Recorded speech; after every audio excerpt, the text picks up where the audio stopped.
Teka muna, ipo-forward ko yung link. Kasi may naghihintay sa Zoom. Malakas parang telos lang ngayon dito. Sa amin, medyo mahina. Dito, oo naman, okay naman. Saan mo nilagay? Sa notice? Sige. Good evening po. Sandali lang po. Ayusin natin yung link ng mga kasama natin para makapanood sila. Di ba? Live na yan.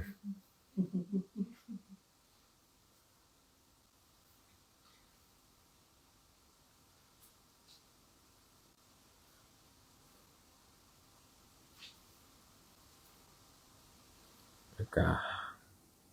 Pag dyan ka, hindi kita yun. So, doon ako.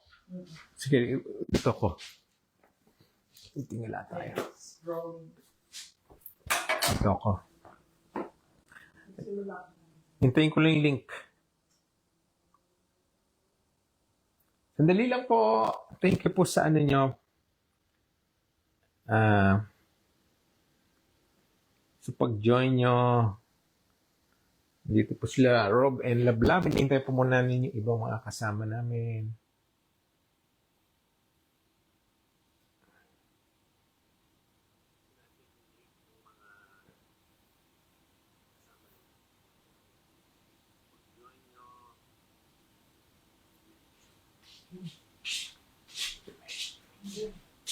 Sandali. Yan. Forward ko lang. Sandali lang. Zoom.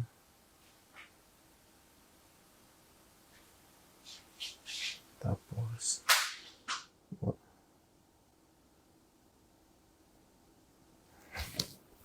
Dahil yung mga kasama natin. Asa sa limit po. Good evening po sa inyo lahat. Good evening. Thank you for joining us.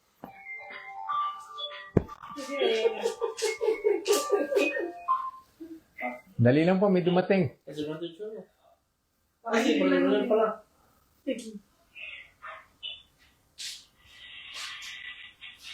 Dali lang po. Pasensya na po. Late yung mga kasama natin.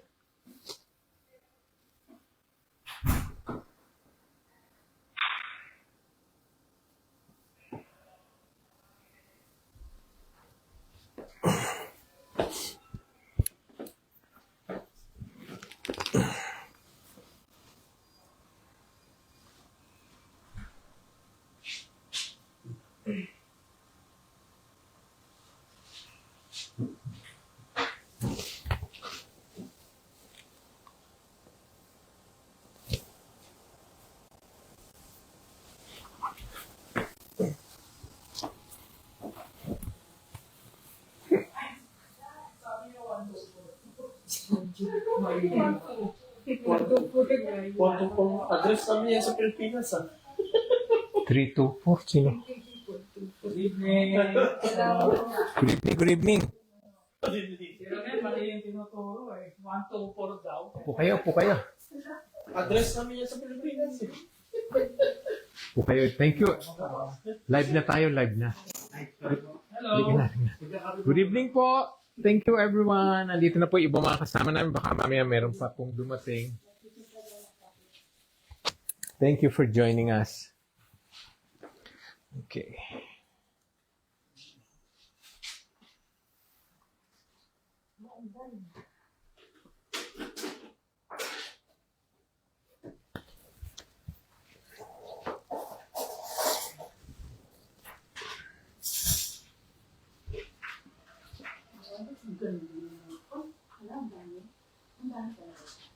Pwede mo silang gawin.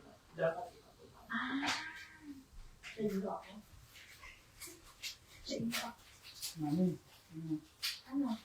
start na tayo.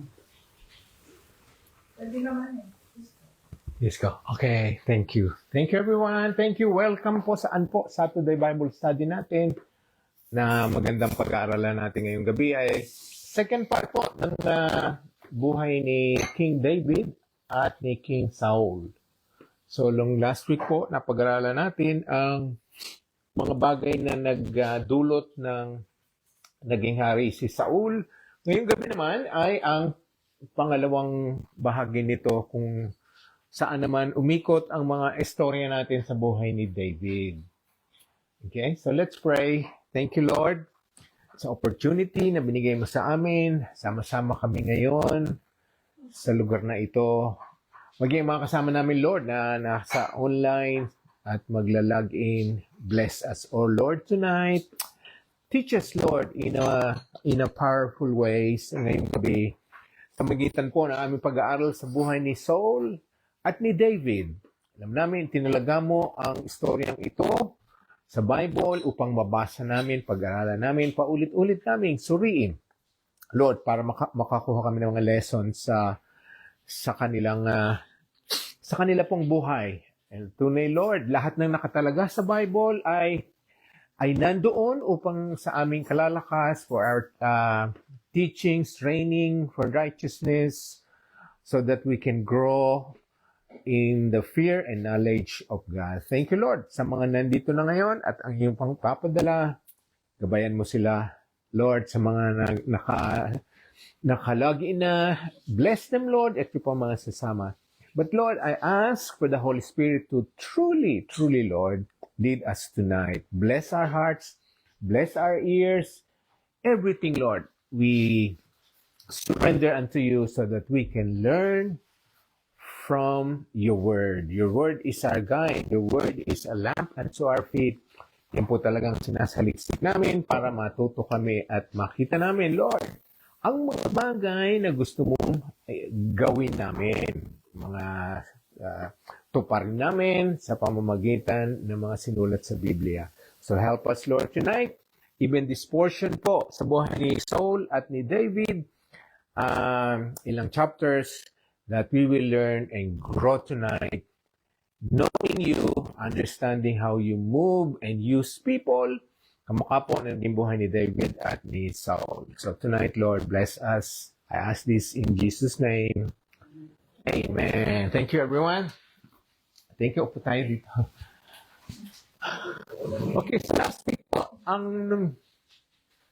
nung nagtapos tayo dito nung last week,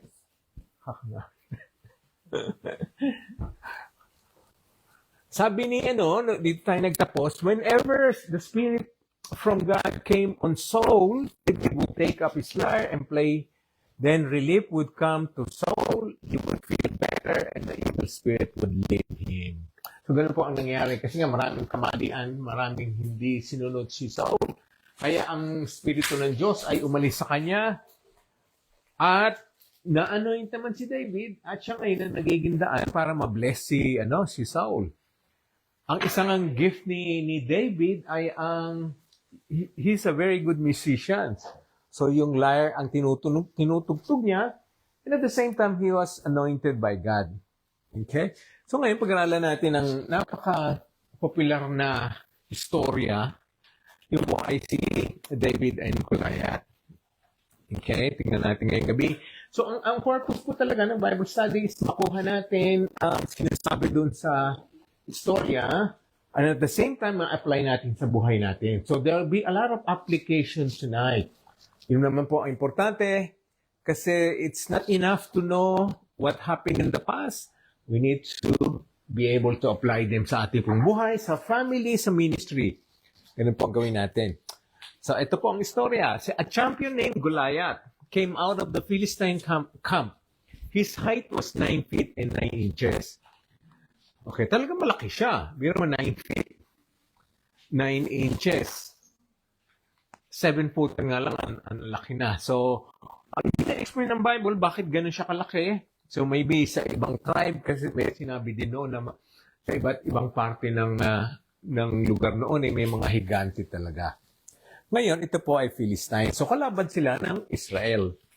Okay? Goliath stood and shouted to the ranks of Israel, "Why do you come out and line up for battle? Am I not Philistine and you are the servants of Saul?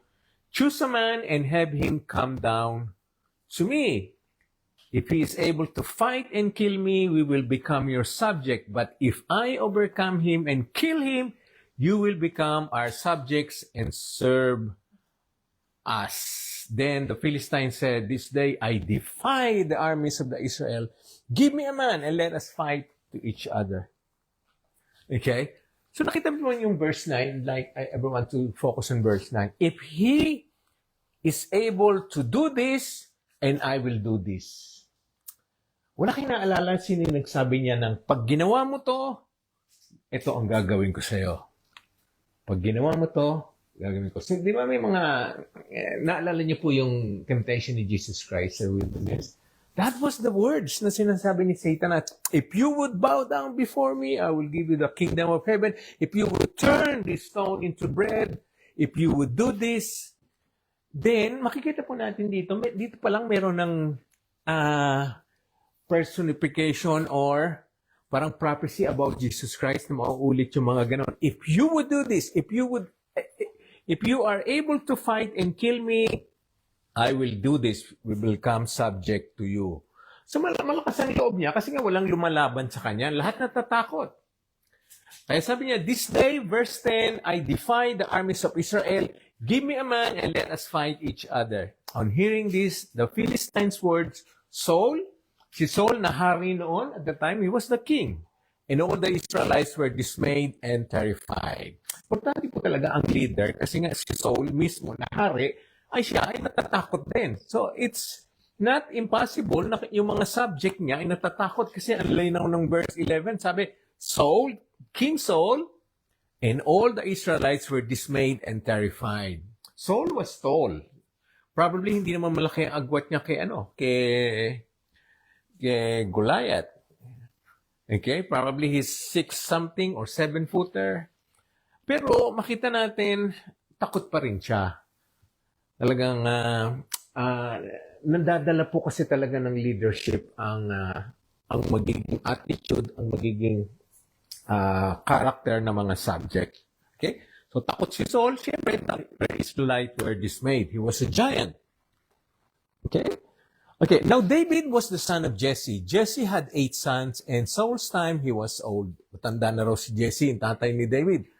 Okay, so merong 7 kapatid si David. Yung 3 ay sumunod kay Saul. Nag-join sila. Jesse's 3 oldest sons had followed Saul to the war. Maaaring sabi nila, mag-join kami, Saul. We will serve you, we will fight. Pero nung pagka dumating na yung di ba? Kasi nga, maski yung 3 sons niya ay takot din. Kasama sila doon sa mga natatakot. Okay? David was the youngest. The 3 oldest followed Saul. But David went back and forth from Saul to tend his father's sheep at Bethlehem. I want you to understand po, this was after the time that David was already anointed. He was anointed. So probably he already received the word of God that he would be the next king. He would be the next king. Pero makita niyo po in verse 15, David went back and forth from Saul to tend his father's sheep at Bethlehem.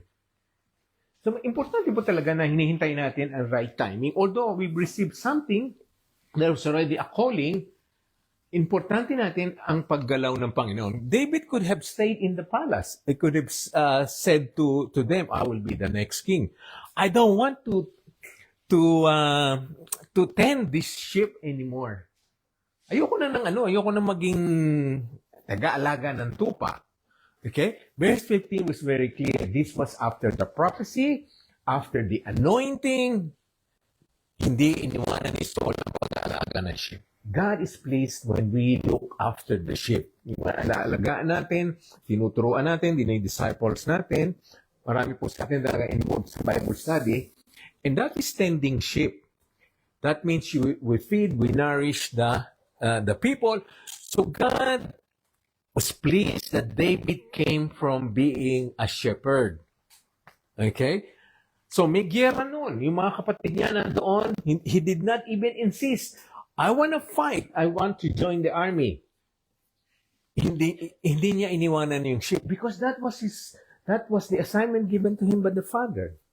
It's importante po talaga yung mga ministry binigay sa atin ay let's steward them well. Alagaan natin kung yun muna ang binigay sa atin. At kung mayroon pang susunod, ay magiging malinaw naman sa atin yun. Sasabihin man ng Panginoon at the right time. Okay? So marami sa atin siguro calling, prompting, leading ng Panginoon ay sinabi na sa atin, ganun mangyayari, ganun ang ministry, but hindi pa rin tayo dapat sumugod, ipilit na ang nadinig natin. Let's continue to steward what we have. Kung ano man ang binigay na assignment ng Panginoon sa atin, gawin natin. Yung kaya nga maganda, no? Yung example ni David. He received the prophecy, he received the anointing, he continued to tend the sheep. Naging shepherd siya. Okay? Early in the morning, David left the flock in the care of shepherd. Okay? He reached the camp of the army was going up his battle position, shouting the war cry. Yung mga Israelites naman sumasabi, let's fight the Philistine. Pero hanggang doon lang sila. All they can do is to shout the war cry. Israel, the Philistines were drawing up their lines and asked his brothers how they were. Remember, nandun yung tatlo kapatid niya. As he was talking to them, Goliath, the Philistine champion from Gath, stepped out from his lines and shouted his usual defiance, and David heard it. Defiant. Ibig sabihin talagang hinahamon niya yung Israel army. Sino sa inyong matapang? Sino sa inyo ang pinalaban sa akin? Okay? Walang naglalakas loob. Whenever the Israelites, verse 24, saw the man, they all fled from him in great fear. Lahat sila ay natakot. Okay? So meron ngayong meron palang magandang pinangako si King Saul kung doon sa lalaban kay Goliath. Okay? Pag-aralan natin ngayon, bakit na-motivate si David na kalabanin si Goliath? There must be a reason. There must be something na nag-prompt sa kanya para talagang makipagtunggali siya kay Goliath. Ito, basahin natin verse 25. Now, the Israelites had been saying, do you see how this man keeps coming out? He comes out to defy Israel. Ito, the king will give great wealth to the man who kills him. He will also give him his daughter in marriage and will exempt his family from taxes in Israel. Merong great rewards. Tatlong great rewards. Bibigyan siya ng wealth, bibigay sa kanyang anak ng hari, at exempt sa family tax. Siguro talaga malaki ang family tax noon pa man. Okay? So, ang isang taong in-exempt sa tax ay napakalaking, gantimpala. Okay? So, nadinig ni David. And look at 26. Tinanong ni David again asked, kasi nadinig na niya. Ask the men standing there, what will be done for the man who kills this Philistine and removes this disgrace from Israel? Who is this uncircumcised Philistine that he should defy the armies of the living God? 27, they repeated him what they had been saying and told him, this is what will be done for the man who kills him. Now the question, anong motivation ni David?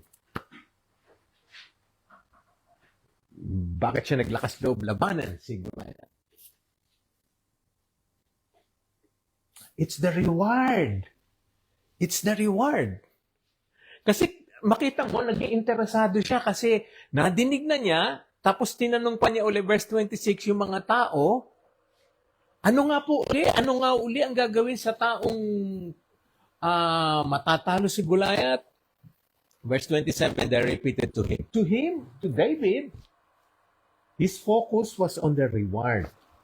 Hindi naman po masama ang ang focus ni David. Kasi nga yun is motivation niya. Kasi parang yun ang malinaw bakit naglakas loob siyang kalabanan si Goliath.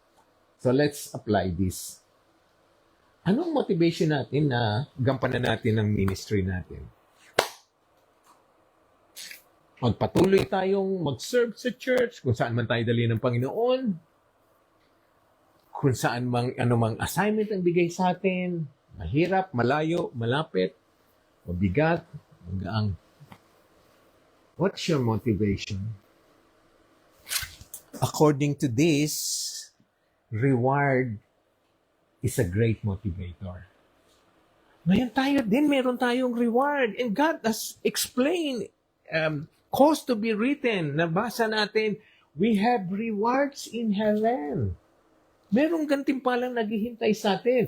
And that should cause us to remain faithful, to remain a good steward sa ministry natin. Kahit mahirap, kahit hindi natin nakikita ang dapat natin makita. That should motivate every Christian po, the heavenly rewards. It may not be the same reward, but we have po rewards din. So isipin natin yun na one day we will be in heaven, we will face Jesus Christ, and He will put crowns on our head, different crowns. So if David was motivated by the rewards, every Christian living now, being in the ministry, kahit wala pa sa ministry, sa church, to be involved in the ministry, to continue serving God, because we also have rewards in heaven. Ang maganda nga yun, talaga sinulat sa Bible, pinangako ng Panginoon, ng Diyos na meron kayong rewards. May reward ang nananatiling mabuti, sumusunod sa Panginoon. Gusto niyo parang coffee. By the reward, let's also be the same. Kasi meron, pagka pinangako ng Panginoon na may rewards, if Saul promised that to his subjects, lalo na ang Diyos. Ito nga ang tao, naniwala yung mga tao, talagang naniwala sila sa reward. And God is the one who told us that will also be rewarded. And that's enough for us to continue. Okay? So when Eliab, David's oldest brother, heard him speaking with the men, he burned with anger. Galit din mo kapatid, nagalit pa. Nagtatanong lang naman si David, why have you come down here? And with whom did you leave those few sheep? Yun. David, ikaw ay shepherd sa tupa ka lamang, sa mga kambing, sa mga goat. Kami sa army. Ganun, minamaliit nilang si David. Kaya ang sabi, you belong to the sheep. Kaya ang tanong niya, bakit ka nandito? Kanina mo iniwan yung mga tupa. Okay? I know how conceited you are. Hindi natin alam bakit niya sinabi, malaki ambisyon mo. How wicked your heart is. Bakit sinabi niya na marami kang dumi sa puso mo. You came down only to watch the battle. Yan sabi ni David, what have I done? Can't even I speak? And look at sino nag-small sa kanya, sinong negative, sino ang critic. Brother, kapatid mismo, kadugo. And remember po dun sa first part natin, David was anointed in front of the brothers. Kasi malinaw po dun inanoint siya. So, nakita ng 8 kapatid nung inanoint si David. So, hindi na sinabi ng scripture, pero siguro na-explain sa kanila ni Samuel kung bakit. So, they knew David was anointed. And yet, they were angry at him. Ano sa palagay niyo? Bakit? Yun ang matindi pag may jealousy. They were jealous. Lalo na to panganay, nilampasan siya. Dapat siya nga, ini-expect niya na siya yung anointed kasi siya ang panganay. Pero yung pinakabunso. Okay? So, mahirap po talaga yung pag-jealousy pumasok in any situation. Family, friendship, church. Ito kaya nainggit siya. Kaya ang tindi ng galit niya, no? Tsaka gusto niya, doon ka lang. Hindi ka you're not gonna be promoted. You stay in the ship. What have I done? Verse 30, basahin po natin maigi. He turned away to someone else and brought up the same matter. Para tanongin niya yung reward. Okay, ano po masasabi niya no verse 30? He turned away. Tinalikuran niya yung kapatid niya. Let's leave the naysayer, the negative, the critic. Yun nga sabi niya, kaya hindi na siya nakipatalo. Hindi na siya sinabi, Kuya, anointed ako. One day I'll be king. He just turned away in humility. Kasi nga, sabi rin sa scripture, huwag ka na makipagtalo kasi hindi mabubungan maganda ang pagkikipagtalo, pakikipagtunggali. He just turned away. Isa yun po yan sa mga lessons na makukuha natin kay David. He was humble. He knew he would be king one day and yet, hindi niya in-insist. Nag-focus na lamang siya doon sa reward. Okay? Now, yung verse 31, siguro sinabi ni David na I'm willing to fight Goliath. Kaya ang sabi, what David said was overheard, reported to Saul, and Saul sent for him. Kasi nga walang nagbo-volunteer na ako po lalaban kay Goliath. Ngayon si David, sinabi niya yon, kaya nakarating kay Saul. Okay? David said to Saul, let no one lose heart on the account of this Philistine. Your servant will go and fight him. See that how, nakita po niyo yung humility ni David? Your servant. Di niya sinabing, the next in line to be king will fight him. Wala siyang binanggit. Your servant, King Saul. Talaga magandang makikita natin talaga yung humility ay kinalulugdan ng Diyos. Sabi niya, servant. Hindi niya next in line. King Saul, ako susunod sa iyo. Pero ngayon, papatayin ko na si Goliath. Hindi niya sinabi yun, your servant. Okay? Saul replied, you are not able to go out against this Philistine and fight him. You are only young and has been a warrior from this youth. Okay? Ano ang nakita ni Saul na balakid para si David ay maging successful? Age and experience. Ayun, di ba? Kasi yung kakalabanin mo ay warrior from his youth. And isn't that, di ba nadidinig natin madalas yan sa church? You're still young, wala kang experience, marami ka pang kakainin, marami ka pang matututunan. But if we can see the heart, the motivation, the willingness to do that, let's encourage people. Huwag na natin sabihin, you're young, you do not have experience. Kasi ang hinahanap ng Diyos, di ba, heart, the willingness, the cheerfulness to serve. Biro mo yun si Saul, yun ang nakita niya kagad, you're young, and inexperienced. Ang bakit mo, yung verse 33, ano niyo po napansin doon na sinabi ni Saul? You're not able to go out against this Philistine and fight him. Yun lang inaasahan ni Saul. Labanan siya. He was not expecting David would be able to kill and win. Ganun lang, oh. Kaya si Saul, kung mayroong gustong lumaban doon, regardless kahit matalo, at least may lumaban kasi nga napapahiya yung Israel army, di ba? Hinahamon niya, walang pumapatol, walang lumalabas. So to Saul, someone to fight him is enough. Kailangan lang, hinahanap niya, merong age, siguro, may edad ng konti. Si David could be a teenager noon. Could be 17 or 19, 18. Okay? At saka alam ni Saul na hindi naman siya sundalo. Okay? So, ang inaan nyo kay David, you'll be able to fight him. Pero kulang ka sa experience, sa bata ka. But look at what David said. But David said to Saul, your servant has been keeping his father's sheep with a lion and bear. When a lion and a bear came and carried off sheep from the flock, I went after it, struck it, rescued sheep from its mouth. When it turned on me, I seized it by its hair, struck it, and killed it.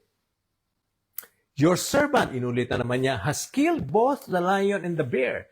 These uncircumcised Philistines will be, ano sinabi ni David? Will be like one of them. In other words, he will be able to kill him. Ang tindi, no? Ang tindi ng confidence ni David. Maaring sinabi na sa kanya ng Panginoon, you'll kill him. Kaya nga, si Saul, you'll be able to fight him. But the confidence in David, I'll be able to kill him. Sabi niya, he will be like one of them because he has defied the armies of the living God. Okay. Isa pang maganda nito kasi isa pa sa nag-motivate kay David is nakita niya kasing hinahamon yung armies of the living God. Kaya hindi siya mapakali. May reward. And also, God is being blasphemed. God is being mocked and criticized. Are we able to do the same kung ang ating Diyos ay inaalipusta, pinagtatawanan, ginagawang katawa-tawa, mga kalokohan ang ina-attribute natin sa Diyos? Then we should be able to stand up and fight. Ipagtanggol natin ang pangalan ng Panginoon. Kaya ang sabi niya sa verse 36, because He has defied the armies of the living God. Although si David, nakita niyo, nung kaharap niya na yung hari, hindi niya na inulit. Totoo ba, King, na bibigyan mo sa akin ng anak mo? Bibigyan mo ako ng wealth at exempt ako sa tax? No, sinabi niya, I'll be able to kill him because he has defied the armies of the armies of the living God. Then the Lord who rescued me from the paw of the lion and the paw of the bear will rescue me from the hand of the Philistines. Sinong pinagmamalaki ni David? God. Sabi niya, ang Diyos ang magliligtas sa akin.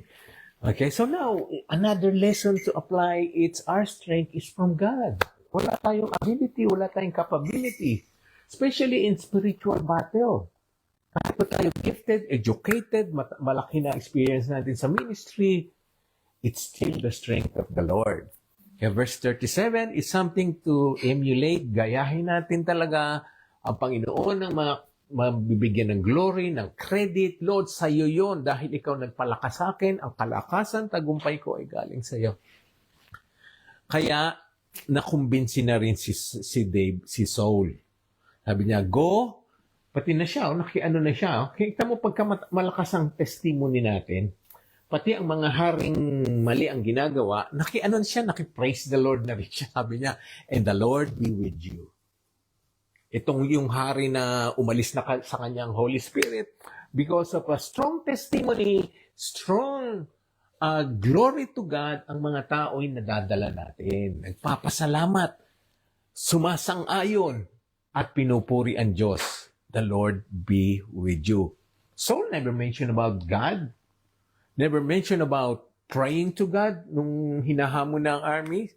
Pero ngayon, because of the strong testimony. Kaya maganda po talaga ang strong testimony natin. Yung witnessing natin.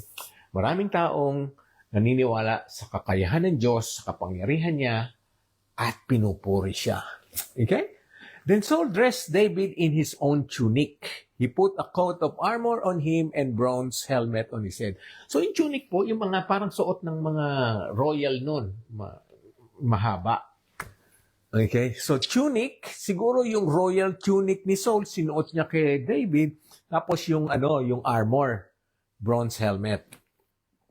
Okay, look at po to. Ang tunic po kasi noon, ang hari po kasi noon, sila din ang priest.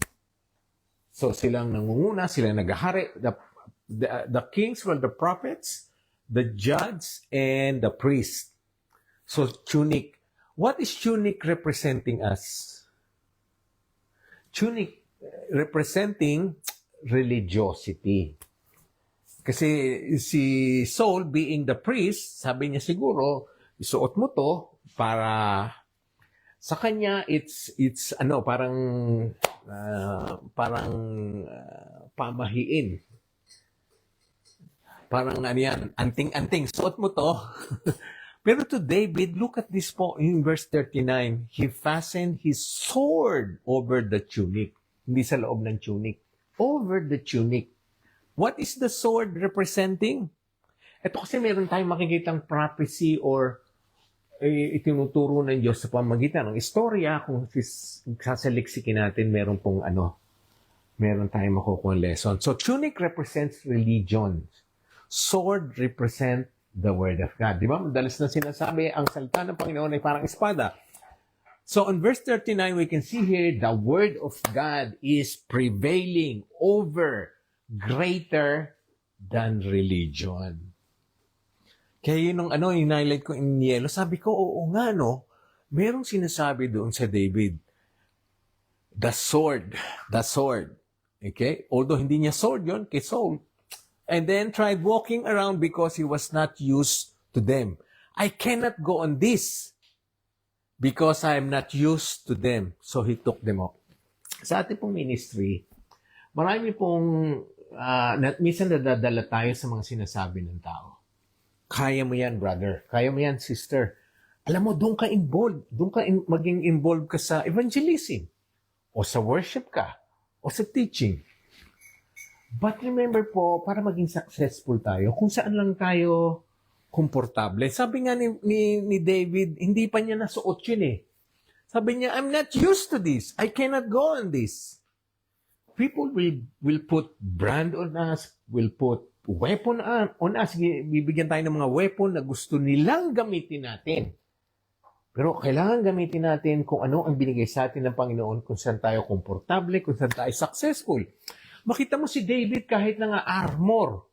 Kakalabanin niya higante, pero I'm not used to it. He was saying, this is not what the Lord wants for me.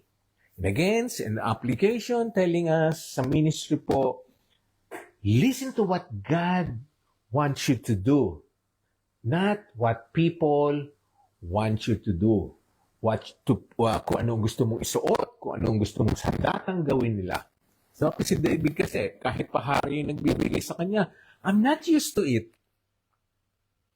I'm not used to it.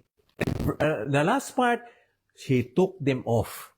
So, alisin natin ang mga bagay na hindi naman binigay ng Diyos sa atin, hindi pinagkaloob ng Diyos. Kasi pagka binigyan tayo ng assignment ng Panginoon, bibigyan tayo ng weapon, bibigyan tayo ng tools, and those will be clear. Kung hindi naman binigyan ng Diyos, take them off. Kamukhang sinabi, ginawa ni David. Okay? And saan siya komportable? Then he took his staff, yung mahabang pamalo, chose 5 smooth stones from the stream, put them in the pouch of his shepherd's bag. Again, shepherd's bag. Hindi pa niya inaalit. Not the king's bag. Shepherd's bag. With his sling in his hand, approached the Philistine. Kita niyo po, kung ano siya, doon siya komportable kasi alam niya, doon pinagkaloob ng Panginoon. At that time, David, you're still a shepherd, kaya you would use shepherd's tools. So, ganun din po tayo. Kung ano man ang binigay ng Panginoon sa pagkakataon yun, gamitin po natin hanggang dalhin tayo sa Panginoon sa ibang ministry at bibigyan niya na naman tayo ng new weapons, new tools. Okay?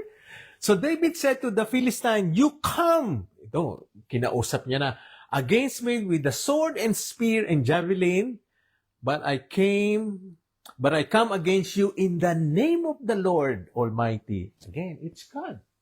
It's God. It's God. The God of the armies of Israel, whom you have defied. Okay, so, yun ang nilinaw ni David. Ngayon, although interesado siya sa reward noon, at interesado pa rin siya. Pero sa lahat, sinasabi niya na sa king, it's because my God is being blasphemed, being mocked. Sinabi rin niya kay Philistine, the armies of the living God that you are defying. So, yun na ang hina-highlight niya. Ako'y makikipaglaban sa iyo dahil sa inilapusta mo ang aking Panginoon. Okay? This day, the Lord will deliver you. Hindi pa niya nangyayari, no? How can he say that?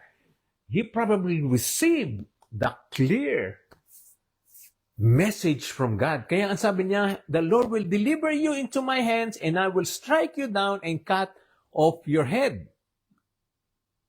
This very day, I will give the carcasses of the Philistine army to the birds and the wild animals, and the whole world will know that there is a God of Israel. David knew, pag natalo niya si Goliath, ang Panginoon ang mag-glorify. And all the people will believe that there is a God in Israel. Okay, all those gathered here will know, ito pa rin si David pa rin nagsasabi, it's not by sword or spear that the Lord saves, for the battle is the Lord's, and He will give all of you unto our hands. What a beautiful testimony ni David, the shepherd, bata, walang karanasan, walang experience. Biro mo, nasabi niya to kay Goliath na walang isa man sa buong sundalo ng Israel na nasabi niya ito. Makita niyo po talaga, pagka nasa iyo ang presensya ng Panginoon, talagang no one can make you, can scare you. There's no fear. Si David nga, ang lakas ng loob niya, no? Ang dala-dala niya, remember po, ang dala niya, itirador lamang at 5 bato. And stuff. And then he can proclaim this, pupugutan kita ng ulo. Why? It's because God. So, how much more we can face and resist the devil, knowing God has given us the same promise, the same courage, the same confidence. And kaya nga, di ba, ang sabi sa atin, you can resist the devil because greater is you that is in you than he that is in the world. Okay? As the Philistine, lumapit na si Goliath. Philistine moved closer. Anong ginawa ni David? Hindi siya tumakbo. David ran quickly away from Goliath? No, towards Goliath. What is that telling you and me? Huwag niyo pong takbuhan ng problema.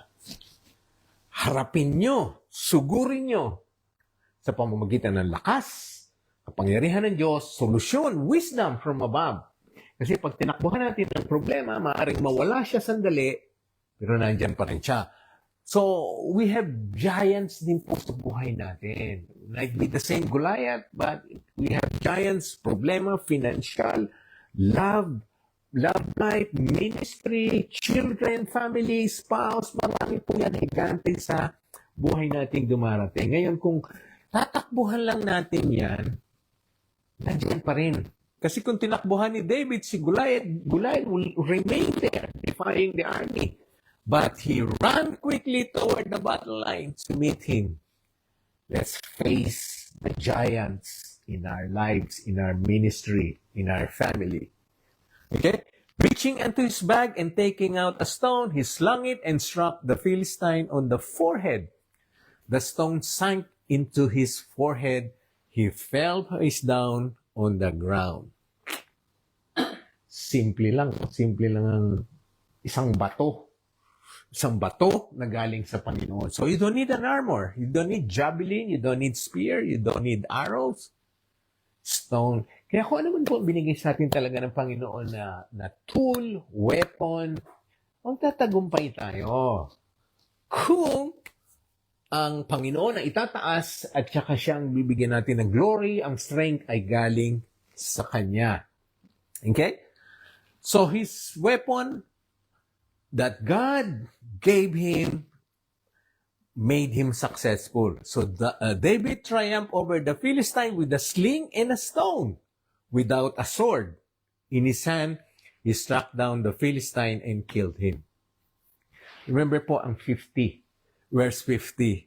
Batong ginamit niya, wala daw siyang espada. No sword. But look at verse 51.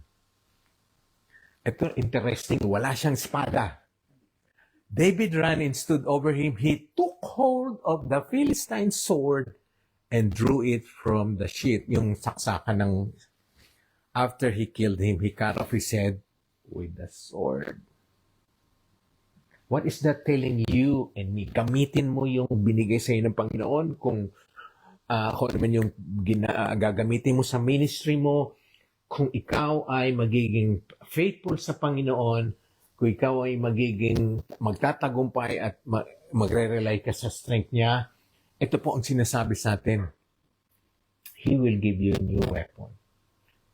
He will give you better weapon. Makita mo, yung istorya po, inuwi ni David yung espada ni Goliath. Kasi makita natin sa ibang istorya later on, na kay David yun.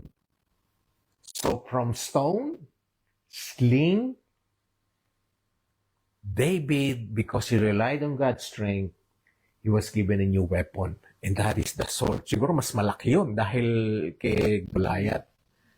Bigger weapon, better weapon, more effective, more powerful weapon only if we will steward the humble weapon we have now.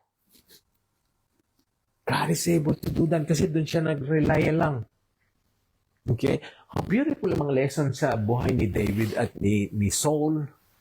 Okay? So let's remain faithful sa ating pong kung ano man meron tayo ngayon. Gitara, drums, camera, telepono. Because God can provide better weapon kung magiging mananatili tayong faithful sa Kanya at aasa tayo lagi sa Kanya. Okay? As Saul watched and David going out to meet the Philistine, he said to Abner, commander of the army, Abner, whose sons is that young man? Abner replied, surely as you live, your majesty, I don't know. Hindi siguro alam talaga ni Abner. The king said, find out whose son this young man is. As soon as David returned from killing the Philistine, Abner took him and brought him before Saul, with David still holding the Philistine's head. Dala pa niya yung ulo ni Goliath. No? Whose sons are you, young man? I am the son of the servant Jesse Bethlehem. Palagay niyo po, bakit interesado si Saul doon sa ano? Kung kaninong anak si David. Kasi ilang beses niyang tinanong eh. Hindi siya interesado, hindi siya namangha. Siguro namangha siya sa ginawa ni David. Pero ilang beses niyang tinanong, kahit nakaharap niya na si David, ang tinatanong niya, sinong tatay mo? Kanino kang anak? Whose son are you, young man? Ano kayang ano nun? Siguro po teenager, pero minor si David during that time. Kaya Teenager. hindi siya kasing laki, no? Kasing matipuno ng mga soldier. Kaya Tama. ang tanong, kanino kang anak? Kanya na, oh. Sinong tatay mo? Secondly, Ilang beses niyang tinanong eh, no? Secondly, pagka yun, yung pagka yung mga bata, di ba, they do something na, something like that. Parang sino nagpalaki sa'yo, parang gano'n. Sino yung tatay mo? Parang gano'n palagi. That's correct. That's Sino yung correct. magulang ito? Oo. Pagka ginawa naman hindi tama, sino yung magulang ito? Gano'n. Actually po sa those back in the day, back in Asian time, addressing your father, is yun po yung parang kwan sa atin, yung ano po yan, yung sure name, para kung kunwari si David, marami mong David, para ma-distinguish nila kung sino si David. David is yung sasabihin yung sure name mo. Surname or family name? Family name, yung parang ganun. So, yung tinatawag ko, I am the son of your servant Jesse. Ito yung family house namin, household namin name na Jesse from Bethlehem. So, importante sa atin yung genealogy. opo. So, that's why, kasi makikita mong kahit ngayon, kita mo yung study of Asian time, yung mga kings ng mga pero, mga ganun. Meron din silang ganun. Genealogy, King of the son of, kahit na yung mga sa, ano yun eh, sa Europe na mga kings, mga ganun. That's true. Kasi importante no, lalo na nung araw, genealogy, family name, ancestor, forefathers, importante yun. Lagi nilang kinokonek yung ano mo, saan ka nanggaling. And what is that telling us now? Telling us po yan na yung family household ni David, which is may magandang bunga sa family tree nila. Yeah. So yun yung decided kung sa isang time po to kung maghanap ka ng warrior, hanapin mo yung the son of yung si Jesse of Bethlehem, may mga 8 anak siya. They are best warrior na ano yun.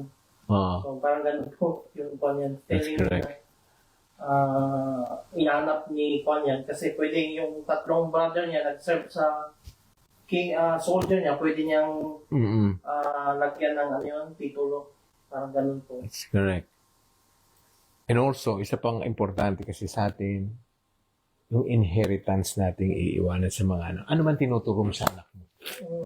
Paano mo ba siya pinalaki? Ano ba mga training na binigay mo sa kanya? Kasi magre-reflect lagi sa parents. although hindi naman talaga ginaranti na pagka talagang tinrain ka ng parents mo ay minsan din marami ring naligaw ng mga bata na lumaki ng mga anak ng pastor, lumaki sa church, lumaki sa ministry, pero hindi pa rin guarantee. Pero eto sinasabi sa atin yung mga inheritance. What kind of inheritance, what kind of training are you giving your children now? Because that would reflect on you sa mga tatay. Magre-reflect yun. Although wala talagang istorya kay Jesse kung sino siya, ano na-accomplish niya, except he is the father of David. Pero nakikita natin dito, hindi mahiwalay ni Saul yung anak sa ama. Kasi maaaring inano ni David, kaya matapang ito. Siguro ang tatay nito ay matapang din. Great army, great warrior. But yun lang po, hindi na in-explain ng scripture kung sino si Jesse, but we can see genealogy, inheritance for fathers, family, ay importante po talaga yon. Yung inihiwan nating inheritance. Saul was driven to jealousy and murderous intent. So yun, lagi pinapanalo na naman ni David eh. Hindi naman niya inaangkin ang kaharian. Okay? Whatever mission Saul sent him on, David was so successful that Saul gave him a high rank in the army, displeased all the troops and Saul's officers as well. So bakit po naging successful si David? Because God is in his side. Because of the presence of God is in Him. Nasa Kanya ang Panginoon. So, ganun din po tayo. Kung ang Panginoon ay nasa atin, umaasa tayo sa Kanya, whatever we put our hands on will be successful. Kaya ang linaw-linaw, he was successful. So successful. Kaya nga, ano po ang napansin niyo dito sa verse na to, verse 5? Sa pagtsatsaga, sa humility ni David, sa paghihintay niya, perseverance niya, ano po ang dumating?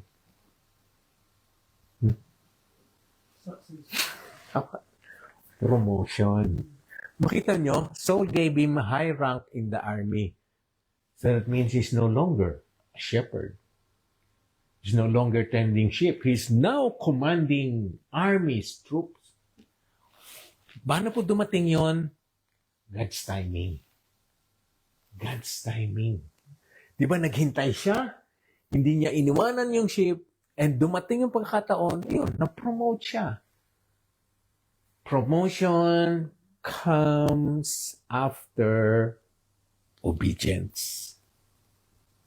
You cannot, hindi mo pwedeng pangunahan ng obedience tapos mapopromote ka. So, or you will wait na ma-promote ka muna bago ko mag-obey. No, David obeyed. Obedience is important po kasi darating yon. Si Saul pa ang nagbigay sa kanya na hindi lang yan magtatapos kung talaga maano natin istorya niya. Hindi lang siya army officer, mas marami pa. Pero nag-umpisa na po ang promotion. Look at yung dumating kay David.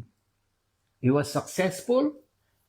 Kay Goliath, successful sa mga gyera. He was given a new weapon. Meron na siyang espada. And now there is promotion. At naging kalugod-lugod pa siya sa lahat. This pleased all the troops and Saul's officers as well. So naging accepted na siya sa lahat. Ganun pa man, sa lahat po kasi ng magandang istorya, maski sa pelikula, dapat nag-ending na dyan, no? Dapat nag-end na yung istorya ng Bible, pero hindi pa. In all success and victory, laging may kontrabida. Ang kontrabida dito si Saul pa. Okay? When the men were returning home after David had killed the Philistine, the women came out from all the towns of Israel to meet King Saul with singing and dancing, with joyful songs, and with cymbals and lyres. Ito nga naman, matindi kasi yung kinanta nila. They danced, they sang, Saul has slain his thousands, and David his tens of thousands. Saul was very angry. Verse 8, this refrain displeased him greatly. They have credited David with tens of thousands, he thought. But with me, only thousands. What more can he get but the kingdom? And from that time on, Saul kept close eye on David. So again po, jealousy.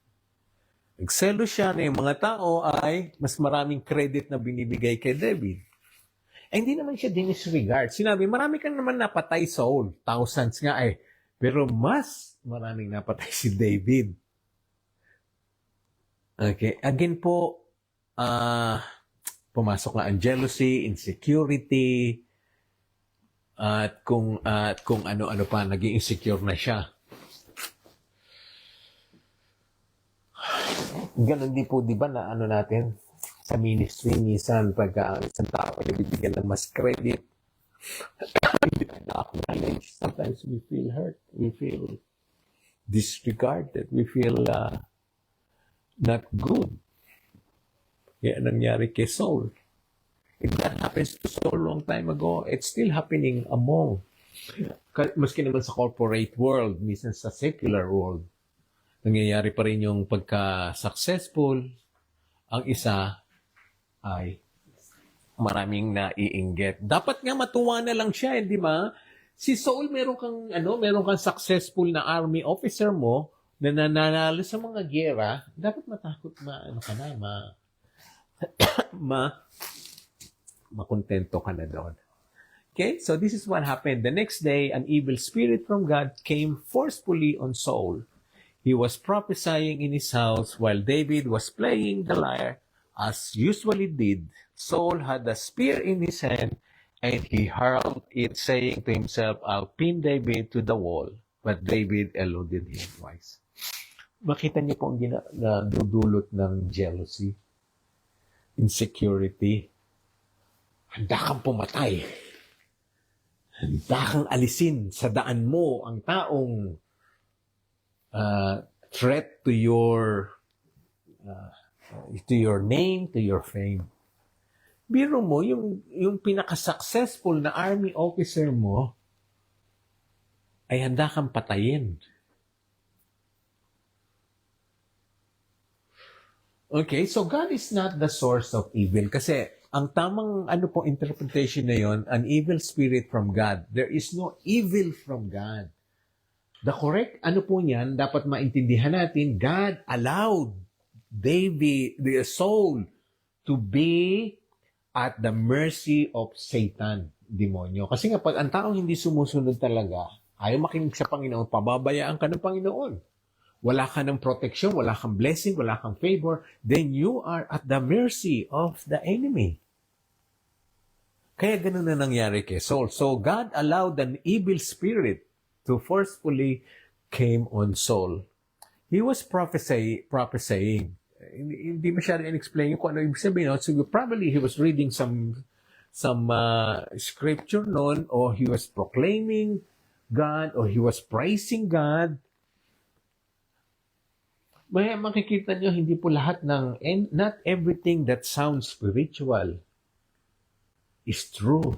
Ito nga may evil spirit pero nagpa-prophesy. Tapos, naggumawa siya ng hindi maganda talaga. Akala mo kasi, pag nagpo-prophesy, nagpa-praise, nakataas ang kamay, maganda na intention. Pero ito, nakita natin dito. Even someone with an evil spirit can prophesy, can proclaim, can use the name of God. Kaya, makikita po natin kung totoo yung spirit niya sa prutas. Ano ang prutas niya? He had a murderous intent, willing to kill David. Saul was afraid of David because the Lord was with David. Yon. Nagsiselos na siya, and natatakot na siya kay David dahil ang Panginoon ay nasa kanya. Kaya nga po kung nasa atin ang presence ni Lord, ang mga kalaban, ang mga unbeliever, mga lumalaban sa Diyos, ay takot din sa atin. Although naiinis sila sa atin, galit sila sa atin, pero in truth, they are afraid of us. Kamukha ni Saul. He was afraid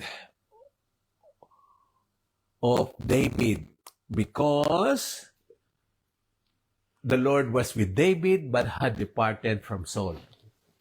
So pag hindi pa talaga sumusunod, iiwanan tayo ng presensya ng Panginoon. Importante po talaga ang obedience. Nung last week po, napag-aralan natin kung ano yung dalawang bagay na hindi talaga sinunod ni Saul. That's why the Lord departed him. Verse 14, in everything he did, he had great success. Bakit? Dahil gwapo, matapang, malakas, matipuno. Verse 14, because the Lord was with him. How beautiful is that po, no? Ang success ng tao, ang Diyos ang nag-glorify. Ang Diyos ang nabibigyan ng credit. Not because of David. Bakit siya successful? Because the Lord was with him. And how true is that with us? Kung nasa atin ang Panginoon, we will be successful in the ministry, lahat po ng area. If we are aware and talagang ang lahat ay binibigay natin ang credit, ang glory sa Panginoon. When Saul saw how successful he was afraid of him, but all Israel and Judah loved David because he led them in their campaign. So, basta si David ang nangunguna, laging successful. Again, because the Lord was with him. When Saul realized that the Lord was with David and that his daughter, Michal, loved David, Saul became still more afraid of him and he remained his enemy the rest of his days. The Philistine commanders continued to go out in battle, and as often as they did, David met with more success. Ilang beses pinaulit-ulit, success sa isang taong talagang nasa kanya ang presensya ng Panginoon. Than the rest of Saul's officers, and his name became well known. Diyan mo tayo magtapos. Sana matatapos natin ngayon. Kasi too much. So, mayroon po tayong question yung kayo. Na ano niyo po yung mga lessons na yung binibigay sa atin ni David. No, akala ko wala akong maiintindihan. Ang natatandaan ko noon, David killed Goliath. Goliath was a giant. And ang dami palang prophecy, ang dami palang personification ni Jesus Christ na noon pa man ay sinasabi na natin, pinapakita na sa atin ang gagawin. Okay? Meron ba kayong question yung mga nanonood po? Dito po, meron kayong dadagdag? I-continue ko lang yung conversation, Pastor. Sige. Yung parang sinabi niya, i-prophesize. Kasi, katulad sa mga Ito? natin ngayon. Yan. Di ba may mga, mga advisor, mga ganun. Baka, mali lang yung kuhan sa kanya eh. Kasi, yung prophecy kay David galing kay Samuel po, di ba? Hindi yung sa kanya siguro iba, nag-opposite sa kanya, kaya naghiwalay yung Panginoon kasi hindi niya siguro na ano yan. Yung obedience po ng ano yun, ng tao talaga ang kanyan eh. Number 1 na ano yun, magpapatalo sa inyo. That's correct. Tsaka kasi nung araw kasi, pag sinabi ang isang tao nagpa-prophesying, it means na he was just praising God. Okay. Nag-ano siya. Maring si Saul ay sinasabi, how great is God, mighty is our Lord, yung mga ganun. So yun ang ibig sabihin ng prophesying, kasi nga maraming mga prophets basta na lang lalabas, they're prophesying God. So they're declaring the glory of God. Yun lang ang sinasabi natin, kahit ang isang taong may evil spirit, ay pwede pa rin magkunwari. Pero nakita ko pong lesson Ayan. in comparing na po ngayon na generation. Kasi that was in Old Testament. Gaya nung pinag-aralan namin today sa 2 Peter about false prophets and false teachers. Parang ano yung nangyari kay Saul eh. Kasi yung heart niya may motive siya na his intention is not really good. So he can prophesy, but it's a false prophecy. That's correct. That's correct. Oh, kasi nga, di ba, kahit yung mga false teacher, Kahit sa ngayon, meron silang false they prophecy. can use the name of God, but it's really be false kasi yung motive nila. That's correct. Kasi ang dami nga silang false. Yung darating na ang Panginoon, nagbigay sila ng date. Ang COVID ay wala na. Wala nang mamamatay. Ang mga gera ay tapos na. Yung ibang nabasa kong commentary po dyan sa verse 10. The next day, sabi dito, the next day, an evil spirit from God came forcefully on Saul.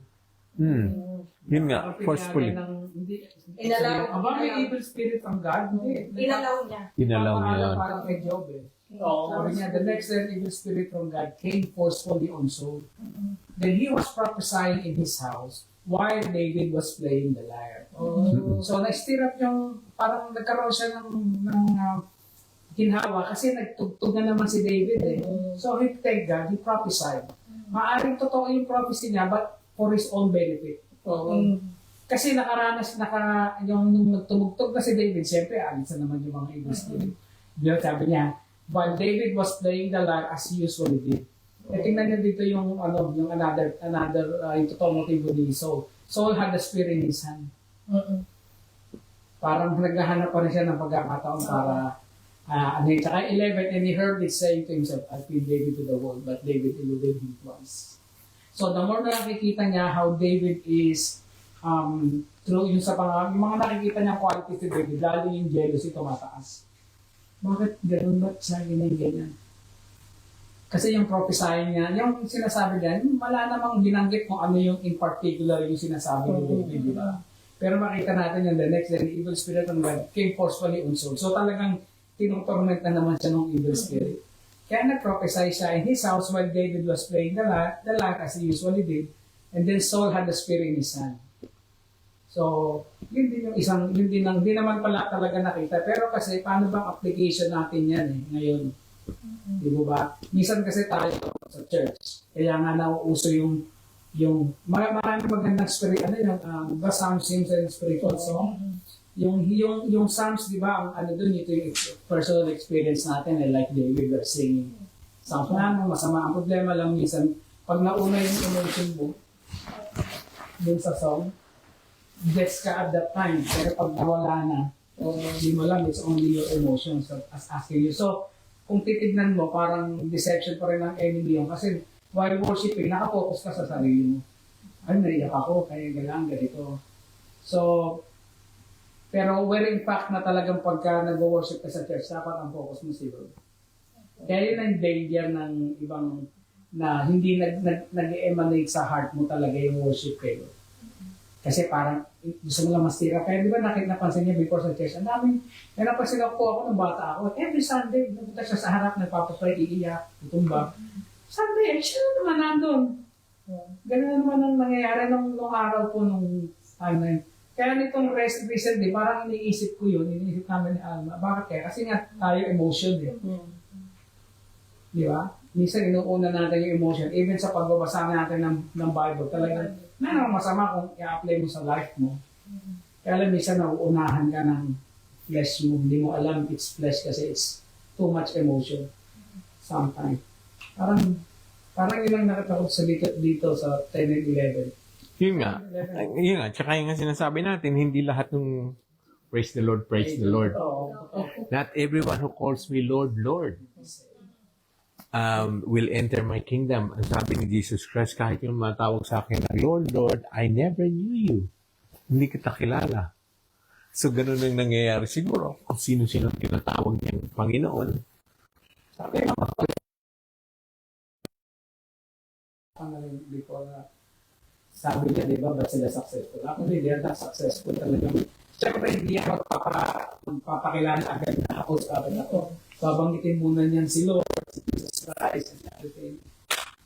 So, may mga nakakakilala talaga to them. Kasi, di ba, even si Paul, sinabi niya, wala problema yan eh. Kasi yung mga false prophet, tinuturo nila kunyari si Jesus Christ eh. So maraming nakakakilala kay Jesus Christ at si end, ginagamit pa rin yung opportunity na yun. Pero ito mga false prophet na talagang at the end, alam na natin, di ba? Kahit si Peter, mapupunta kayo sa ngayon, ang daming ganun eh. Di ba, Pastor? Ang daming sa churches. Yung sinasabi nila, yung nakakaintay sa atin, na paniwalaan, ini-stir up nila yung emotional needs natin. Nakakala natin yun na yun. Ano ba yung mga yun? Lalo, pag may sakit ka, siyempre, healing. Oo. Nakafocus ka dun sa miracle, hindi dun sa miracle fever. Tatapunin ka na ng jacket ni Ben Hill. Oo nga eh. Pwede ko ipag-ibalik yun. Parang naalala ko yung phrase na yun eh.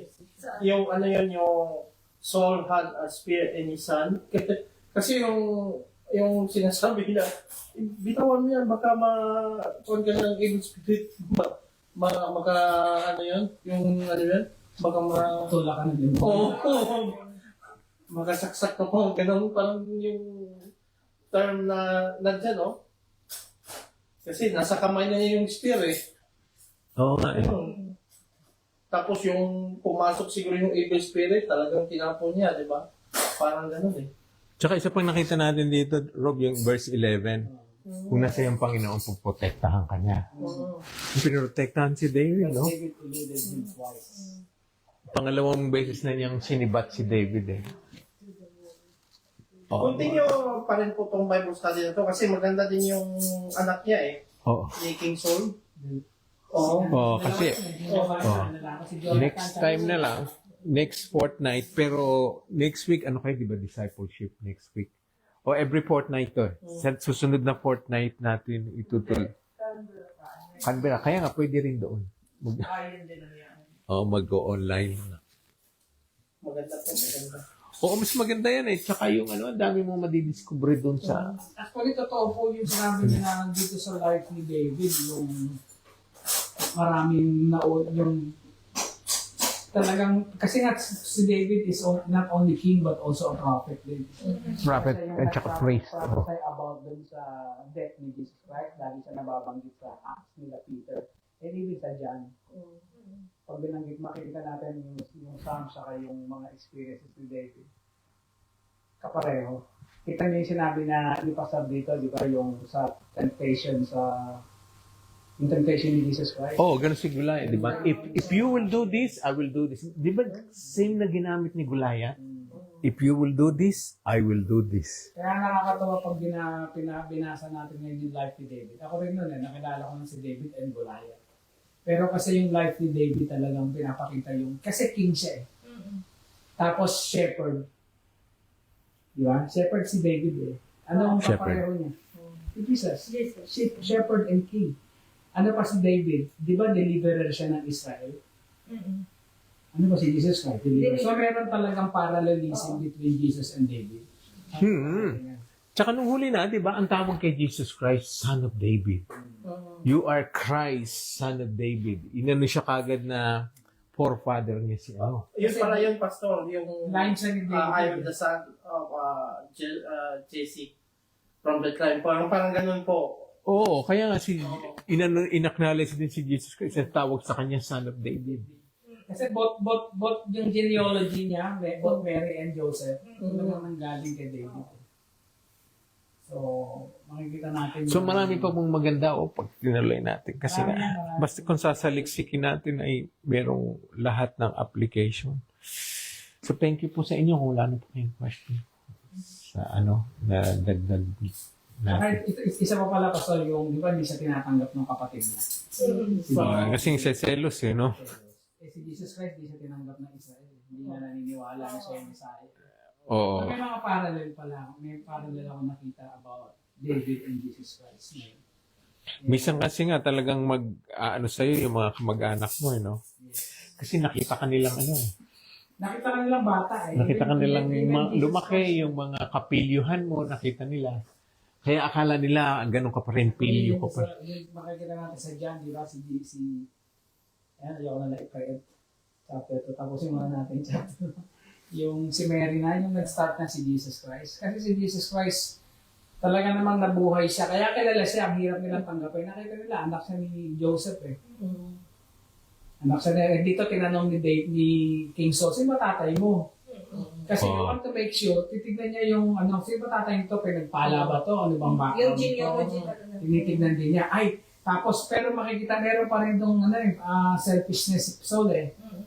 Parang, nasakupan ko itong mga to, maganda bang naging buhay nito sa pananakot sa position ko o ano bang buhay nila. Dito natin makikita. Hindi ko nga lang alam kung ano nauna. Dapat kilala niya si David kasi di ba siya yung armor bearer. Saka yung nag-harp. Hindi ko lang alam kung ano nagsimula doon. Bakit. Talaga makikita din natin si Saul, yung kung ano lang yung nagbe-benefit sa kanya. Hindi na kinikilala talaga. Bakit niya kilala si David? Tumugtog na sa kanya yun Tsaka tumutugtog sa kanya. Nagpalaisipan sa akin, bakit kaya? Tapos tinanong ko, sino tatay mo? So, nakita natin si Saul na talagang parang selfish.